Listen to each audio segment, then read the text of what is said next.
In his course on social welfare and legislation, we will now look at the role of non-governmental organizations in the implementation of policy and what role do they play in social welfare. Non-governmental organizations are not a new phenomena in India. These have been in existence since several centuries. In ancient India, they were philanthropic in nature and based on religion, caste, or developed around a certain personality. There were several initiatives undertaken during the national movement which were influenced by Gandhian philosophy. Post-independence, there was a proliferation of agencies established by social and religious organizations. In the present day, these organizations have acquired greater prominence in the social sector and are making newer forays in the field of social welfare and development. Non-governmental organizations play an important role in enabling the government to implement its policies as well as providing for efficient management. They have become important players in social welfare and creation of employment in India. Although the term non-governmental organizations has been defined in different ways in different places, it would be relevant to examine some important definitions of non-governmental organizations. Let us now look at the meaning of non-governmental organizations. United Nations coined the term non-governmental organizations. However, during the late 19th and early 20th centuries, similar organizations such as International Committee of the Red Cross and Sierra Club and Save the Children Fund had existed. In recent times, the non-governmental organizations, which include voluntary organizations, pressure groups and citizens, are playing a significant participatory role in the formulation and implementation of social welfare related policies. Let us now look at voluntary organizations. Important definitions of voluntary organizations include the following. We will look at the definition given by Park. Park has identified 4 important criteria of non-governmental organizations which should be satisfied. This includes participation of citizens by which NGOs are structured, inclusiveness, volunteerism by which NGOs operate, and service of the public interests. Second, according to Norman Johnson, who again makes an attempt at defining NGOs or voluntary organizations, 4 characteristics must be met. First, a voluntary method of formation. Second, the existence of a self-governing organization to decide upon its constitution, the servicing, its policy, and primary motive of pursuit of profit should not be there. In case of voluntary organizations, some sources of revenue should be drawn from voluntary sources. Other important features of voluntary organizations include the flexibility of organizations, implementation of policies, mobilization of resources, and a role in ensuring accessibility to newer programs. Fourthly, a detailed criteria for the identification of rural voluntary agencies include the following. First, that the organization should be a legal entity which is based in a rural area. Second, it should be working for a minimum of 3 years. Third, that the primary objectives should include the serving of social and economic needs of the community. It should also further acquire or possess necessary skills and competencies for implementing the programs.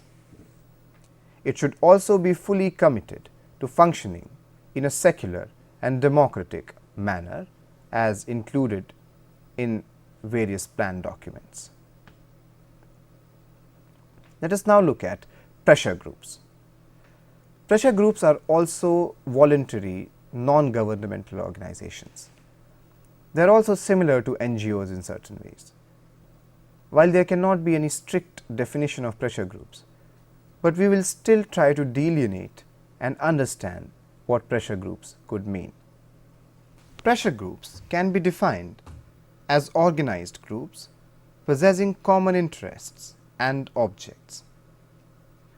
They are associated with the influencing of policy decision making as well as with the accomplishment of goals of specific sections within society. Pressure groups use different methods in different types of political systems. Their method of functioning is primarily controlled by 5 important factors: the nature of political system, the political culture and leadership existing in a specific place, and the types of issues and concerns arising in the specific place. Some significant pressure groups in India include the following: the Federation of Indian Chamber of Commerce and Industry, the Associated Chamber of Commerce, the All India Trade Union Congress, the Indian National Trade Union Congress, the All India Kisan Congress, the National Students Union of India, the All India Students Federation, the Scheduled Caste Federation and Backward Caste Federation. The most important part in implementation by voluntary organizations is obviously played by citizens. Policies and programs formulated by the government are transformed into action by the policy implementers. In their role, they are required to provide benefits to citizens as well as promote their public interest. The growing gap between the citizens and the policy implementers is a matter of serious concern, since it has created mistrust for the administrators. Citizens have also expressed concerns regarding the ineffective implementation of government policies and non-delivery of benefits due to them. Let us take the examples of a few NGOs in India about which you must have heard. NGOs work on a variety of issues. An example of an NGO is the People's Union for Civil Liberties. Another example of an NGO is the MKSS, or the Mazdoor Kisan Shakti Sangathan, headed by Aruna Roy, which has sought to improve transparency in government in various parts of Rajasthan. MKSS has also spearheaded the movement for the right to information, or the RTI. Another important NGO in India has been the Narmada Bachao Andolan, which sought to ensure that development of the Narmada river and the dams made thereon is done keeping in mind the best interests of those who inhabit the lands which would be affected by such development processes. These are just a few examples. India has thousands of NGOs now which are doing remarkable work in various areas. However, a need for an assessment of the role of NGOs is extremely important. We will now try and assess the role of non-governmental agencies. Non-governmental organizations are closely engaged in the field of development and play an important role in the implementation of policies. This was not only known, but was also emphasized as early as in the 5th year plan. But a more detailed approach outlining the role of voluntary agencies in rural development was adopted during the 7th plan. It was recognized that NGOs play the role of devising flexible strategies and plans, activating and ensuring the existence of a responsive delivery system, and providing information about welfare and development related initiatives, ensuring the self-reliance of communities, ensuring the proper utilization of local human and material resources, promoting rural leadership, and encouraging the active participation of people and promoting appropriate technologies. Thus, we can see the government itself sees NGOs as a sort of multiplier. It sees NGOs as institutions, as organizations which can help it bolster and further its efforts towards development of India. Let us now try and assess the role of NGOs in social mobilization. Of all the roles played by NGOs, probably this is the most important.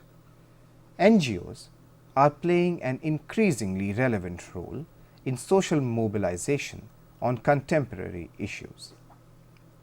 These issues include the empowerment of women, the protection of human rights and public interests, as well as ensuring the proper implementation of development schemes undertaken by the state and central governments. NGOs are also participating in sensitizing people about environment protection, need for tribal protection and development, and ensuring sustainable development. We thus find that NGOs have played an extremely important role in the spread of information regarding various issues. They have sensitized people, which is always the first and probably amongst the most important steps regarding the development issues. Let us take an example of this sort of sensitization. Chipko movement during the early 1970s is an example wherein work by a particular NGO or some people brought to notice the grave ill impact of environmental degradation. It became an organized movement resisting the destruction of forests. Organizations also utilize the instrument of public interest litigation to promote and protect certain disadvantaged sections of society. An example of this would be the Bandhua Mukti Morcha case. Another example, the case involving the stopping of plying of buses which used diesel on Delhi roads.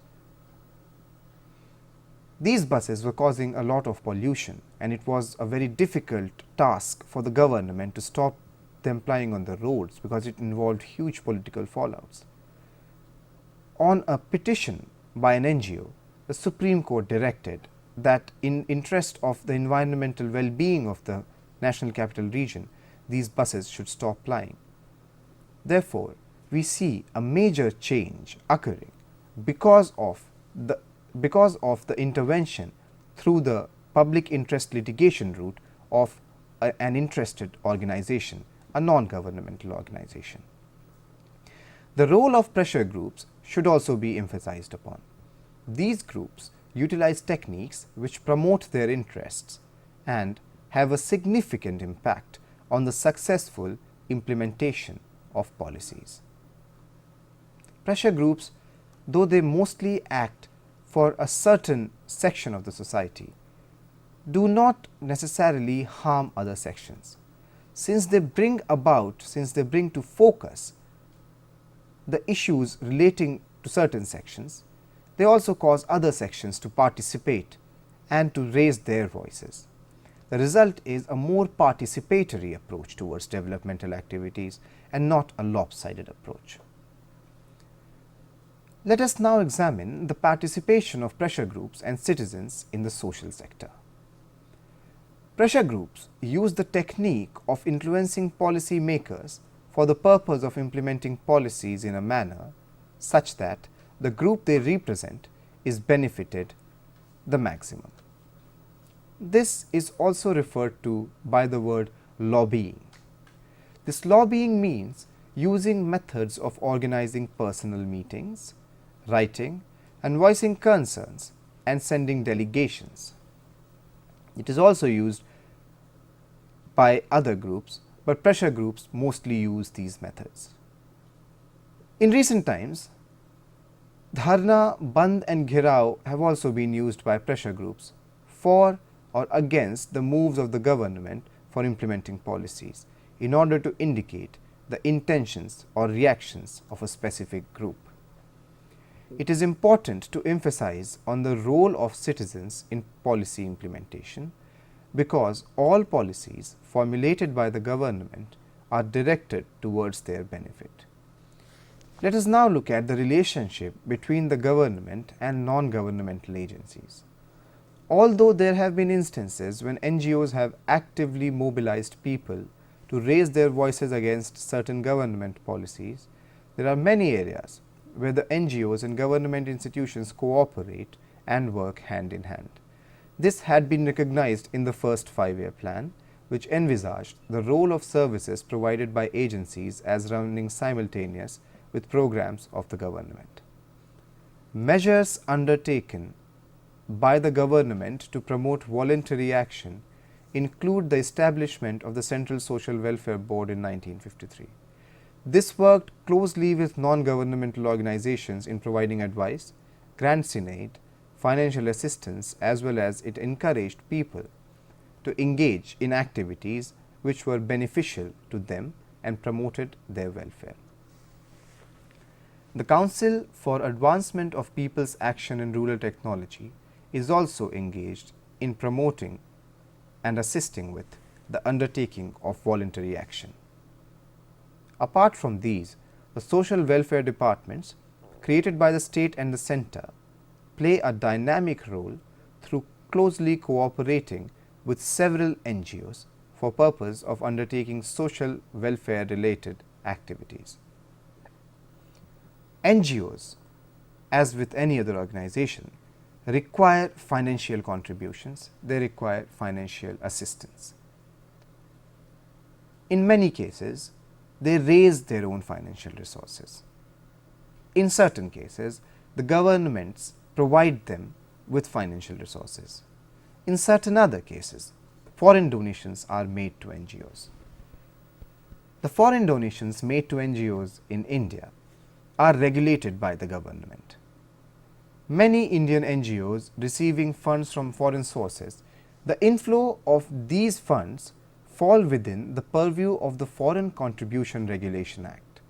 It is important for the ministry to ensure that the source of donation received is not of a suspicious nature. To give a boost to contributions made by the private sector into the NGOs, the government has permitted tax exemptions. Positive contributions made by government policy include the encouraging of funding by international agencies and individuals, which have enabled present-day NGOs to expand and diversify their activities. These positive measures also encourage the youth of the country to become more involved in the normal functioning of the NGOs. The drawbacks of governmental influence is that the voluntary agencies tend to rely to a great extent on the government for purpose of their funding. This greater influence by the administration also results in NGOs implementing only those projects which are recommended by the administration. Along with discussing the relevance of NGOs in the social sector and their close association with the government, it would be useful to examine the limitations faced by non-governmental organizations in the present day. Firstly, the government favors those NGOs which are directly concerned with socio-economically backward groups, and it tends to direct the funding towards these NGOs. It should be noted that the role of NGOs as active participants in the policy formulation and implementation should be encouraged to enhance the role played by NGOs. It should not be focused only at certain groups alone. Secondly, a majority of NGOs in India tend to be localized. This reduces their capacity to understand, participate, and influence the policies of states or even the country. Many NGOs operating today serve the interest of profit-making enterprises or of influential individuals, thus ignoring the needs and concerns of the masses. Thirdly, while the NGOs undertake to represent the interests of the backward groups, their activities are restricted due to threats from local politicians and other intervening people. Such individuals interrupt the activities of the NGOs and use muscle power, including assistance of the local administration. In spite of enjoying a democratic government, the Indian citizen does not show interest in ensuring the implementation of policies of the government. Active participation by the citizens in the process of advocacy and voluntary organizations should be encouraged. Further, while recent movements like the Lokpal movement have been a significant step toward mobilization of people and for purpose of adoption of the bill, it has created a positive response amongst the members of civil society. In normal circumstances, the response of individuals to movements undertaken for implementation of governmental schemes is lukewarm. Thus, in the absence of the active support of the civil society, it is extremely difficult for the NGOs to fulfill their agenda. It can further be argued that instead of adopting a long-term approach to resolving problems, NGOs tend to focus on finding solutions for specific problems. This further restricts the ability of an NGO to make a positive impact. Furthermore, in a number of cases, the lack of understanding of the field situation is also responsible for the NGOs to implement effective solutions in the rural area. It can also be stated that NGOs need to develop a deeper understanding of the existing and emerging issues in society to remain engaged with the problems and concerns of society. Furthermore, greater involvement with the process of social changes and transformation would be necessary for NGOs to become more socially relevant entities. Apart from engaging with similar voluntary organizations, NGOs must develop a deeper level of engagement with other institutions, mechanisms, and forces in the country to ensure that their contribution becomes more relevant. We thus see that all these problems basically stem from either the localization or lack of resources or lack of response of people to the issues raised by NGOs. Further, NGOs themselves lack the extent of knowledge and understanding which might often be required to deal with issues which they are grappling with. To sum up, what would be required to overcome these problems is a more aware citizenry first of all, and secondly, greater stress on social welfare education. To conclude this lecture, we can say that in a more globalized and connected world which we live today, the NGOs have the potential to take on larger development roles for improving their communities and societies. While in some societies, NGOs take on a developmental role, in others, they become alternative agencies to political parties. In the Indian context, it can be argued that the NGOs should emphasize on forging closer relationships with other agencies. They should encourage more participation of the civil society and examine issues from local, national, and global perspective. Furthermore, while NGOs should engage with the problems in the present day, they should be prepared to face the challenges facing development in the future.